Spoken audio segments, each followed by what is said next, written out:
আসসালামু আলাইকুম, সবাই কেমন আছেন? আজকে ছোট মাছের একটি রেসিপি নিয়ে চলে আসলাম। পাঁচমিশালি মাছ। মাছগুলোকে কেটে ধুয়ে পরিষ্কার করে নিয়েছি। এখন হচ্ছে সব মশলা নিয়ে নিলাম হাতের কাছে যা যা লাগবে। এখন চুলায় একটি পাতিল বসিয়ে দিলাম, তার মধ্যে সরিষার তেল দিয়ে দিলাম। যেহেতু আজকে সরিষার তেল দিয়ে রান্না করব, ছোট মাছ সরিষার তেল দিয়ে বেশি মজার হয়। পর্যাপ্ত পরিমাণ পেঁয়াজ কুচি দিয়ে দিলাম। এখানে ছোট সাইজের পেঁয়াজ প্রায় 3 থেকে 4টি আছে কাটা। সাথে দিয়ে দিচ্ছি কাঁচামরিচ ফালি করে কেটে নেওয়া। তারপর ভালোভাবে একটু নেড়ে ছেড়ে নিচ্ছি। পেঁয়াজটা যখন একটু নরম হয়ে আসবে আর একটু কালার চেঞ্জ করবে, তখন এখানে অন্য মশলা দেবো। প্রতিদিন হাতে মেখে তারপর হচ্ছে রান্না করি, আর আজকে হচ্ছে মশলা কষিয়ে রান্না করব ছোট মাছ। তো মনে হলো আরেকটু তেল লাগবে, তাই আরেকটু সরিষার তেল দিয়ে দিলাম। এখন দিয়ে দিয়েছি মরিচের গুঁড়া, তারপরে দিলাম হলুদ গুঁড়ো।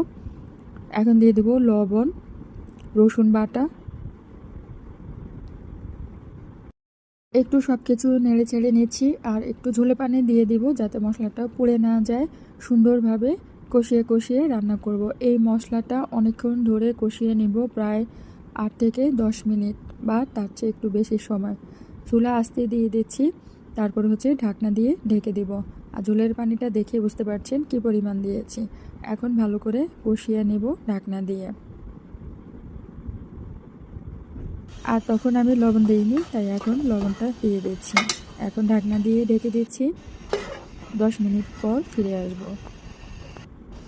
10 মিনিট পর মশলাটা মোটামুটি অনেকটাই কষানো হয়েছে, ঝোলটাও অনেকটা কমে গেল। এখন আবার একটু নেড়ে চেড়ে নিচ্ছি।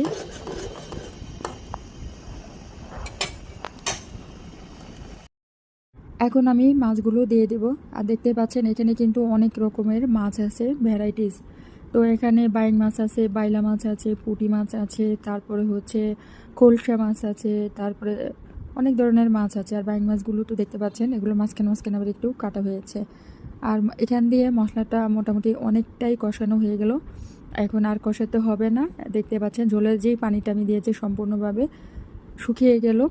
মানে হচ্ছে আমার মশলা কষানো শেষ। এখন মাছগুলো দিয়ে দিচ্ছি। মাছগুলো দিয়ে ভালোভাবে নেড়ে চেড়ে নিব, মশলার সাথে মিশিয়ে নেব। আসলে আপনি যেভাবে রান্না করবেন রান্নাটা সেভাবেই মজা হবে। তো আমি বেশিরভাগ সময় হাতে মেখে রান্না করি, ওটাও কিন্তু অনেক মজা হয়। আর এভাবে যে রান্না করেছি এটাও কিন্তু অনেক মজা হয়। আর মশলা কষানোর উপর নির্ভর করে রান্নার অনেকটাই টেস্ট।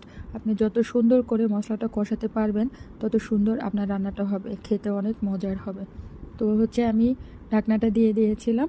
প্রায় 5 মিনিট পর ঢাকনা তুলে আবারও নেড়ে চেড়ে দিচ্ছি ভালোভাবে। আর তেমন একটা